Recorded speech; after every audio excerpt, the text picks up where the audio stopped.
নির্বাচনে জিতেছে বিএনপি, সরকার গঠন করতে যাচ্ছে বিএনপি। এটা হবে বিএনপি সরকার, তারেক সরকার। কিন্তু দেশ বদলে দিচ্ছে জামাত ইসলামী। জামাতের সিদ্ধান্ত দেখে পুরো জাতি অবাক, ইমপ্রেসড এবং এক প্রকার তোলপাড়। জামাত এটা কি করছে? জামাত ইসলামী তো নতুন বাংলাদেশ, জামাতের হাতেই তো দেশে নিরাপদ। আমরা নতুন যা দেখছি, ক্ষমতায় না আসতে বললো ইটস জামাত ক্রিয়েশন, জামাতের প্রোডাক্ট। তো দর্শক দেখেন, মূল আলোচনা যাওয়ার আগে শিবিরের প্রোডাক্ট বলতে একটা কথা আছে। শিবিরের প্রোডাক্ট, শিবিরের প্রোডাকশন সব সুবিধা জামাত পায় না। এই সংসদে কতভাবে শিবিরের প্রোডাক্ট এমপি হয়েছে জানেন? এনসিপির যে ছেলেগুলো এমপি হয়েছে এরা প্রায় সবাই সাবেক শিবির, নাহিদ বাদে বাকি সবাই 5 জন সাবেক শিবির, এবং এরা কেউ অস্বীকার করে না। শিবিরের শপথের কর্মী। নাহিদ ইসলাম শিবির করেন নাই কখনো, বাকি 5 জন শিবির করেছে। তো দর্শক,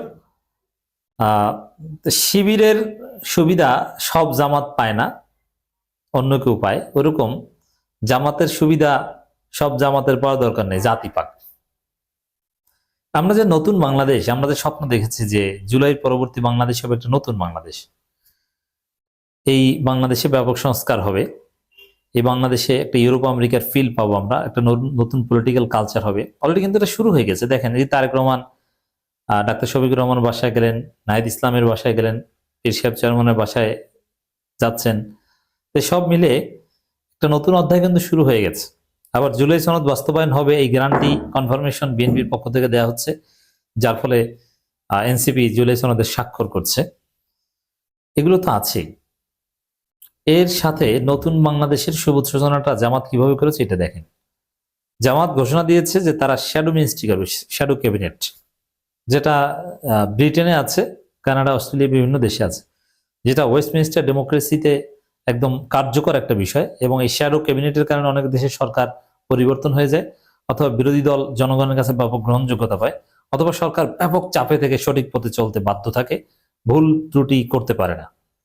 গণতন্ত্রের যে সুফল, সরকারি দল থাকবে, বিরোধী দল থাকবে, এটা সুফল বাংলাদেশ কখনো পায়নি। এটা হচ্ছে একটা ফাজলামি।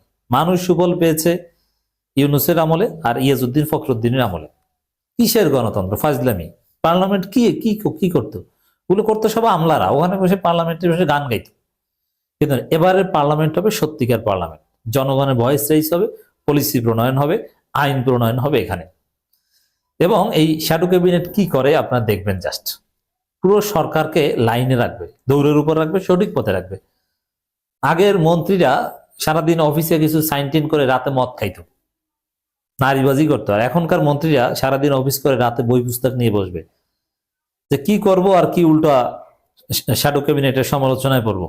তারা পাল্টা পলিসি দিয়ে জাতিকে ইমপ্রেস করে ফেলবে, আমার দল তো জয় বাংলা হয়ে যাবে। তারা সবাই বই পুস্তক নিয়ে দৌড়াদৌড়ি করতে হবে, জনগণের ভালোর জন্য প্রতিযোগিতা করতে হবে। তো এই যে একটা সুন্দর পদ্ধতি আমরা দেখতে পাচ্ছি, এটা কিন্তু জামাতের প্রোডাকশন। জামাত ইন্ট্রোডিউস করছে, বাংলাদেশ ইম্পোর্ট করছে, ঘোষণা দিয়েছে। এবং এছাড়া দেখেন, আমি মূল বিষয় কিন্তু এখনো আসিনি, মূল টপিক যেটা আজকে। এখানে আপনি যদি দেখেন, তারেক রহমান ডাক্তার শফিকুর রহমানের বাসায়, নাহিদ ইসলামের বাসায় গিয়েছেন। শুধু এটা না, মাঠ পর্যায়ে বিএনপির এমপিরা জামাতের পরাজিত প্রার্থীর বাসায় যাচ্ছে, এবং জামাতের এমপিরা বিএনপির পরাজিত প্রার্থীর বাসায় যাচ্ছে, এবং বিজয়ী এমপি পরাজিত প্রার্থীকে চিঠি দিচ্ছে, ফেসবুকে পোস্ট দিচ্ছে। মানে এই যে অসাধারণ একটা দৃশ্য, এই গ্রাউন্ড তৈরি করেছে কিন্তু জামাত, এই কালচার ইনিশিয়েট করেছে জামাত ইসলামী। এতেও পুরো জাতি অবাক। তারেক রহমান যে আজকে গিয়েছে, এটা কালচারটা স্টার্ট করেছে কিন্তু জামাত। দর্শক, এখানে জামাতের আর একটা সিদ্ধান্ত দেখেন, বাংলাদেশ কোথায় এসে পৌঁছেছে, যেটা একসময় কেউ কল্পনাও করতে পারতো না। ট্যাক্স ফ্রি গাড়ি প্লট গ্রহণ করবে না জামাতের এমপিরা। পুরো জাতি অবাক।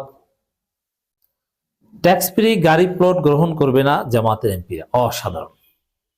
আপনি চিন্তা করেন, আরে এমপি হয় তো কোটি কোটি টাকা খরচ করে এমপি হয় অবৈধ সুবিধা নেওয়ার জন্য, আর সেখানে জামাতের এমপিরা নিজের টাকা খরচ করে নেই, তারা এমপি হবে জনগণের জন্য, এবং ট্যাক্স ফ্রি গাড়ি বা কোনো সরকারি অতিরিক্ত অতিরঞ্জিত সুবিধা নিবে না। এটা জামাত নিবে না, জামাত তো নিলেও তারা এগুলোর অপব্যবহার করে না। কিন্তু জামাত নিবে না, এর প্রভাব পুরো বাংলাদেশের উপর পড়বে। এক পর্যায়ে বিএনপি এখানে প্রতিযোগিতা করার চেষ্টা করবে, তারাও কম্পিট করবে, তারাও অনেকে বলবে, অনেক ব্যক্তিগতভাবে বলবে এটা আইন আছে চাইলে কেউ নিতে পারে। বিএনপির অনেক এমপি বলবে যে আমিও নেব না, জামাতেরটা দেখা দেখি। ওই যে জামাতের দেখা দেখি তারেক রহমান বললেন যে আমিও যাবো ডাক্তার শফিকুর রহমান বাসায়, নাইর ইসলামের বাসায়, রেজাউল করিমের বাসায়।